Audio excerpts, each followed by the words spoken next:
નવી નવી રેસીપીઓ જોવા માટે મારી ચેનલ હર્ષા કુકિંગ ગુજરાતીને સબસ્ક્રાઇબ કરો અને લાઈક પણ આપો. હર્ષા કુકિંગ ગુજરાતી ચેનલમાં આપનું સ્વાગત છે. આજે આપણે બનાવીશું શાક. શાકમાં આજે આપણે બનાવીશું બટેટાનું શાક. આ બટેટાનું શાક આપણે દહીંવાળું બનાવવાના છીએ. દહીંવાળું બટેટાનું શાક હું કઈ રીતે બનાવું છું તેના માટે પૂરો વિડીયો તમે જરૂર જોજો. તો ચાલો બનાવી આજની રેસીપી દહીંવાળું બટેટાનું શાક.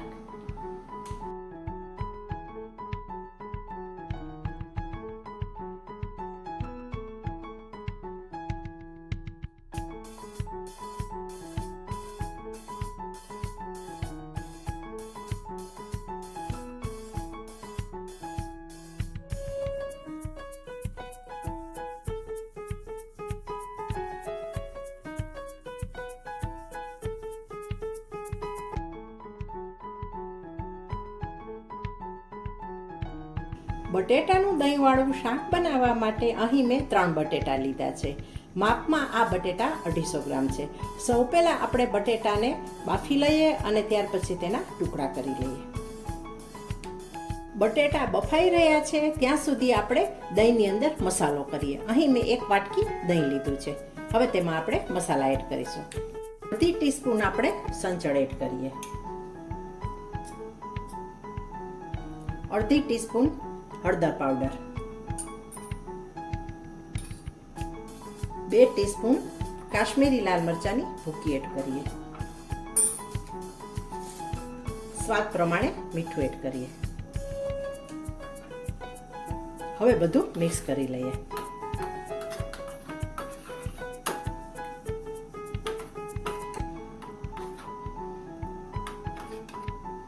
દહીંવાળો મસાલો તૈયાર થઈ ગયો છે. બટેટા બફાઈ ગયા પછી તેની છાલ ઉતારી અને ટુકડા કરી લીધા છે. ટુકડા આપણે મીડિયમ સાઇઝના કર્યા છે.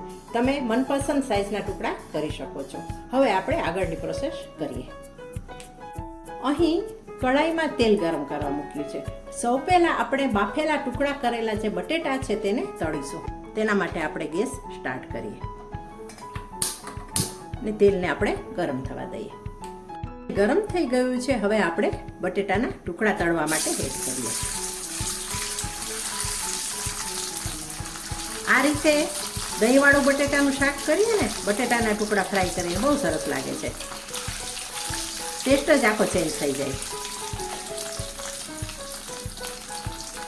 બટેટાના ટુકડાનો કલર ચેન્જ થઈ જાય અને આ રીતે થોડા ફ્રાય થઈ જાય એટલે આપણે કાઢી લેવાના છે. આવો કલર થઈ જવો જોઈએ અને આટલા ફ્રાય થવા જોઈએ.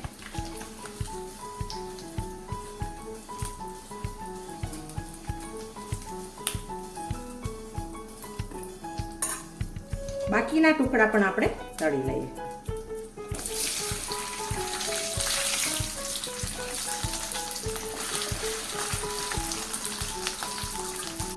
કડાઈમાં આપણે 1 ચમચો તેલ લીધેલું છે અને વધારાનું તેલ આપણે કાઢી લીધું છે.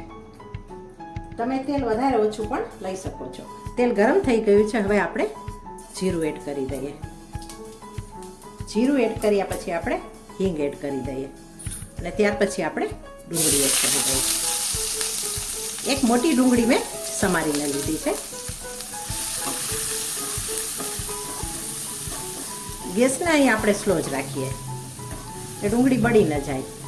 પણ ડુંગળી ચડી જવી જોઈએ અને સરસ એનો મીઠો સ્વાદ થઈ જવો જોઈએ. ત્યાં સુધી આપણે ડુંગળી ફ્રાય કરવાની છે.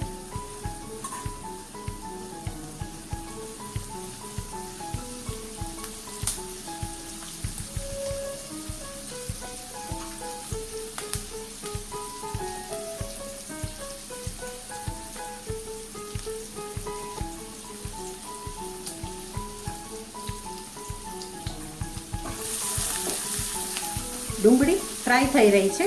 હવે આપણે એડ કરી દઈએ લીલા મરચાંના ટુકડા.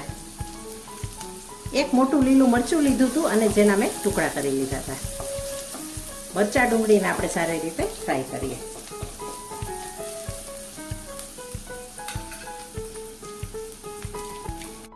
ડુંગળીનો કલર ચેન્જ થઈ ગયો છે એટલે ડુંગળી સારી રીતે સંતળાઈ ગઈ છે. હવે આપણે એડ કરીશું મસાલાવાળું દહીં. મસાલાવાળું દહીં એડ કર્યા પછી આપણે ચલાવતા રહેવાનું છે.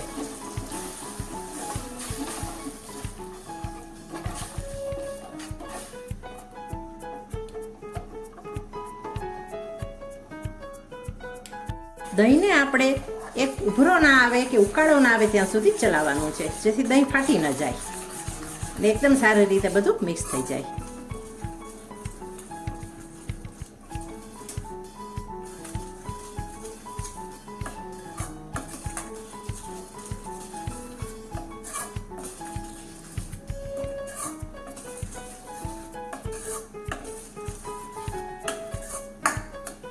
દહીં ઉકળી રહ્યું છે, હવે ચલાવવાની જરૂર નથી. થોડી વાર આપણે સીજવા દઈએ. દહીં મસાલા સારી રીતે ઉકળી જાય અને આ રીતે તેલ છૂટું પડે ત્યાં સુધી આપણે ગ્રેવીને ઉકાળવાની છે. બધું સારી રીતે ઉકળી ગયું છે અને મિક્સ પણ થઈ ગયું છે. હવે આપણે એડ કરી દઈએ તળેલા બટેટા.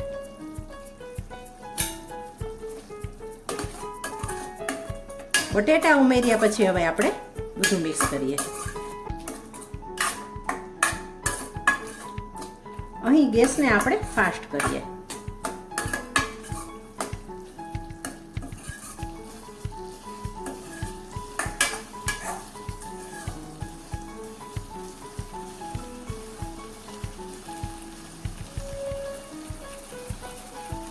આ તબક્કે આપણે ગ્રેવીને બટેટા સાથે મિક્સ થવા દઈએ અને થોડું ચડવા દઈએ, જેથી મસાલો છે એ બટેટામાં સારી રીતે મિક્સ થઈ જાય.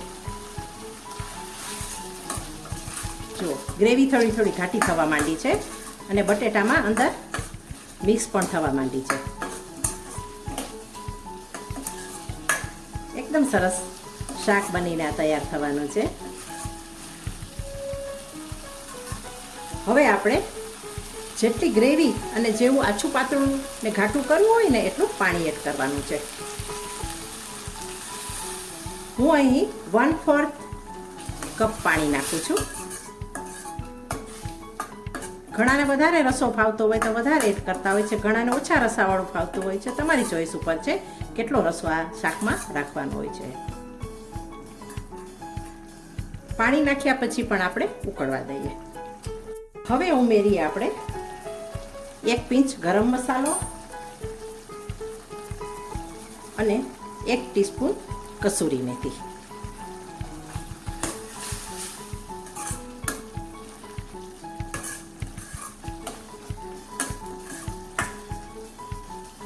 તૈયાર થઈ ગયું છે દહીંવાળું બટેટાનું શાક. આ શાકને દહીં આલુ પણ કહેવામાં આવે છે. જોઈ શકાય છે એકદમ સરસ.